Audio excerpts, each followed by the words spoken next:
7 কোটি টাকার প্রজেক্ট এটা কই যায় লাস্ট এটা বড় বড় দেব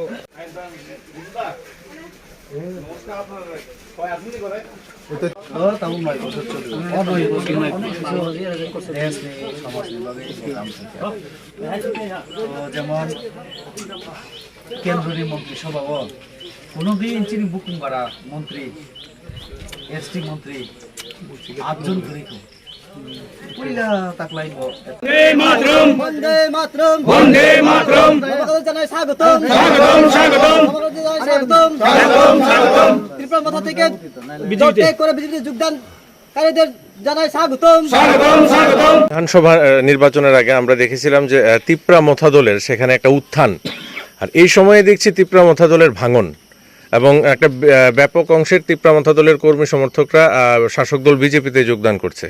কেন এ ধরনের পরিবর্তন? ত্রিপুরা রাজ্যের রাজনৈতিক ইতিহাস যদি আমরা দেখি, আঞ্চলিক দলের উত্থান আজকে না, সেটা 60-র দশক থেকে আমি দেখেছি। আমার জন্ম হয়নি, টিউজেএস থেকে আমি শুনেছি। টিউজেএস প্রথম আঞ্চলিক দল দীর্ঘদিন ছিল আমি বলবো, কারণ তারা প্রায় 20-25 বছর যাবৎ ছিল। তারপরে যত দল হয়েছে, একটা দলও 5 থেকে 10 বছর টিকতে পারেনি। তার মূল কারণ হচ্ছে তাদের যে আইডিওলজি, তাদের যে কর্মধারা, আদর্শ বলতে কিছু নেই, নীতি বলতে কিছু নেই। একটা সেন্টিমেন্ট এবং মানুষের ইমোশনকে কাজে লাগিয়ে তারা রাজনীতি করার চেষ্টা করে। সাম্প্রদায়িক কথাবার্তা বলে আজকের দিনে রাজনীতি করা খুব কষ্ট। আজকে নরেন্দ্র মোদী যেখানে বলছে যে আমরা বিকাশ করতে চাই, উন্নয়ন হচ্ছে মূল কথা, দেশের উন্নয়ন। তো দেশের উন্নয়ন যখন উনি বলেন, সেখানে সবকা সাথ সবকা বিকাশের কথা বলেন। কে মুসলিম, কে হিন্দু, কে বুদ্ধ, কে খ্রিস্টান আমাদের দেখার দরকার নেই। গরিব মানে গরিব। তো এই গরিব মানুষের উন্নতি করতে পারলে দেশ স্বাভাবিকভাবে এগিয়ে যাবে, অর্থাৎ বিকাশের কথা তিনি বলেন। আর আমরা আঞ্চলিক দলের মুখ থেকে কি শুনি? ত্রিপ্রাসা ত্রিপ্রাসা ত্রিপ্রাসা বলে। আর এই গরিব মানে ত্রিপ্রাসার মধ্যেও আছে, গরিব বাঙালির মধ্যেও আছে, গরিব মাইনরিটির মধ্যেও আছে। আমাদের কথা হচ্ছে, কাজ যদি করতে পারে উন্নয়ন সবার হবে, তাহলে বাঙালি ত্রিপ্রাসার কোনো শব্দ আসার মানে সুযোগই নেই। তার মধ্যে আমরা কি দেখি? ত্রিপ্রাসা ত্রিপ্রাসা বলে ইলেকশনের সময় আবার সবাই এক করার চেষ্টা করে সবাইকে। আমাদের রামনগরের শ্যামল মজুমদার আমার সুরমতে এসে দাঁড়ালো, শ্যামল সরকার। তো আমি দেখেছি মথার মধ্যে 22 জন ক্যান্ডিডেট ছিল, একজন ছিল আমার জনজাতির মধ্যে ক্যান্ডিডেট। তো 20 বেশি না 22 বেশি, 22 আমার বাঙালি সম্প্রদায়ের থেকে নেওয়া হলো প্রার্থী। তো জনজাতিরা এখন বুঝতে পারলো, নাম শুধু ত্রিপ্রাসা পার্টি রাখা হয়, কিন্তু কাজকর্মে সব জায়গায় মতলব কিন্তু অন্য জায়গায়। তো হিন্দিতে একটা কথা আছে, দাল মে কুছ কালা হ্যায়। তো এই সমস্ত বুঝতে পারার পরে মানুষ খুব তাড়াতাড়ি বুঝতে পারেন, আমাদের জনজাতি আদিবাসীরা, যে শুধু জনজাতিদেরকে ঠকানোর জন্য এই সমস্ত পার্টির জন্ম হয়। আমরা দেখেছি এর আগে আরেকটা পার্টি ঠিক 2018 সময় খুব শক্তি নিয়ে আত্মপ্রকাশ করেছিল, 8 জন 9 জন তাদের এমএলএ ছিল। আজকে এই দলের অস্তিত্ব আমরা দেখতে পাইনি। ঠিক অনুরূপভাবে ওই দলের পতন হওয়ার পরে আরেকটা দল এলো, কি থানচা ত্রিপ্রাসার কথা বলে, এই মথা। 2 বছরের এডিসিতে তাদের শাসন। আমরা 2000 পরিবারকে বিনামূল্যে রেশনের চালের ব্যবস্থা করা, দুস্থ পরিবারকে সাহায্য করা, এইসব কিছুই আমরা দেখিনি। আমরা দেখেছি চিফ এক্সিকিউটিভ মেম্বার তিনি সরকারি অর্থ বিভিন্নভাবে বাঁকা পথে তিনি খরচা করছেন নিজের বাড়ি তৈরিতে। এরকম অনেক উদাহরণ আমরা দিতে পারি। জুমিয়াদের বিভিন্ন যে কাজ করার যে ফান্ড বাজেট, সেখান থেকে তারা বাগান বানাচ্ছে, বিভিন্ন জায়গায় অর্থ আত্মসাৎ হচ্ছে, হিসাব নেই জোনালে, সাব জোনালে এবং খুমুলুঙ্গে। আমরা আমাদের পার্টির তরফ থেকে আমরা চার্জশিট দাখিল করেছিলাম রাজ্যপালের কাছে।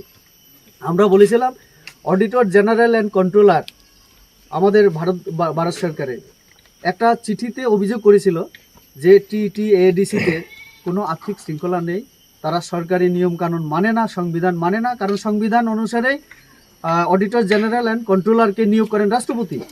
তো একটা সাংবিধানিক প্রতিষ্ঠান নিয়ম মেনে চলা দরকার, তারা সেটাকেও মানছে না, অর্থাৎ সংবিধানকেও তারা মানছে না। তো এরকম একটা অবস্থায় আমাদের এডিসি এলাকায় তাদের দ্বারা কোনো উপকার কোনো মানুষের হচ্ছে না। এডিসি এলাকায় শুধু জনজাতিরা বাস করেন তা না, আমার মাইনরিটিরাও এডিসি এলাকায় থাকেন, বাঙালিরাও থাকেন, সব সম্প্রদায়। তো ভাবতে হবে একটা সাংবিধানিক প্রতিষ্ঠান যখন শুধু ত্রিপ্রাসার কথা বলে, আমরা সেই সময় ভেবেছিলাম হয়তো বা ত্রিপ্রাসার জন্য কিছু হবে, কিন্তু অন্যান্য সম্প্রদায়ের কথা তো বাদই দিন, আমার ত্রিপ্রাসারও তো কিছু হয়নি। আমাদের মাননীয় প্রধানমন্ত্রী নরেন্দ্র মোদীজি প্রধানমন্ত্রিত্ব এবং মন্ত্রিসভা আমাদের কেন্দ্রে 9 বছর পূর্তি উপলক্ষে পার্টির একটা কর্মসূচি আমরা হাতে নিয়েছি পুরো ভারতবর্ষে, যে ডোর টু ডোর প্রোগ্রাম 20 তারিখ থেকে 30 জুন। তারই অঙ্গ হিসাবে আমি আজকে আমবাসা বিধানসভা কেন্দ্রের অন্তর্গত 30 নম্বর বুথে আমি এসেছি।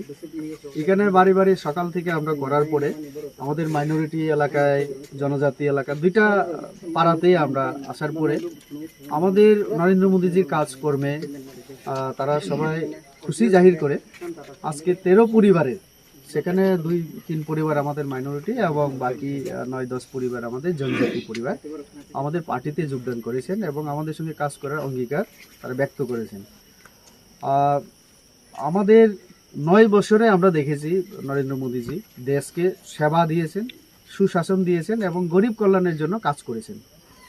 তো এইগুলি আমরা প্রচারে নিচ্ছি এবং পাশাপাশি আমরা জনগণের কাছ থেকে আমরা পরামর্শ চাইছি যে আগামী দিনে 2024-এ যখন আবার লোকসভা নির্বাচন হবে, ওই নতুন সরকারের কাছে জনগণের কি আশা প্রত্যাশা সেটাও আমরা জনগণের কাছ থেকে জেনে নেওয়ার চেষ্টা করছি, যাতে করে আগামী নতুন সরকার আসার পরে সাধারণ মানুষের জন্য, এরকম একটা গ্রামের মানুষের জন্য আরও কি প্রকল্প, গরিব কল্যাণ প্রকল্প আমরা হাতে নিতে পারি, দেশ পরিচালনায় আরও কিভাবে কাজ করা উচিত, এইগুলি সম্পর্কে আমরা মতামত নিচ্ছি।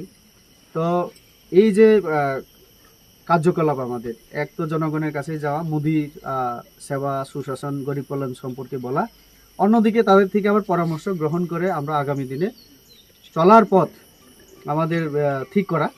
তো এতেই আজকে সন্তুষ্ট হয়ে আমাদের এখানে যোগদান। বললো না মোদিজি সবকা সাথ, সবকা বিকাশ, সবকা বিশ্বাস, আস্তে আস্তে আসলো যে হ্যাঁ না, মোদিজির প্রতি আস্থা রাখা দরকার, বিশ্বাস আমাদের আছে যে উনি কাজ করতে পারবেন একমাত্র। এই যে রাস্তা এই এলাকায় দীর্ঘদিনের দাবি ছিল, কাদায় ভরা, আজকে 7.5 কোটি টাকা এই মোদি সরকার, বিজেপি সরকার, রাজ্য সরকারে তো দিল। তো এই এলাকায় তো ত্রিপ্রাসা 100% ত্রিপ্রাসা এবং মাইনরিটি, এই যে এডিসি এলাকা, তো এই 7.5 কোটি টাকা আমার এই এডিসির পক্ষে সম্ভব?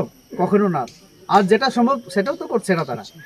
তো তার জন্য উন্নয়নের এই যে উদাহরণ আমাদের মাননীয় প্রধানমন্ত্রীর নেতৃত্বে এই আমাদের স্থাপন হলো, উদাহরণ মানে এস্টাবলিশ হলো আমরা পুরো ভারতবর্ষে, যে উনি একমাত্র উন্নয়ন করতে পারেন, তার জন্য আজকে এই যুদ্ধ।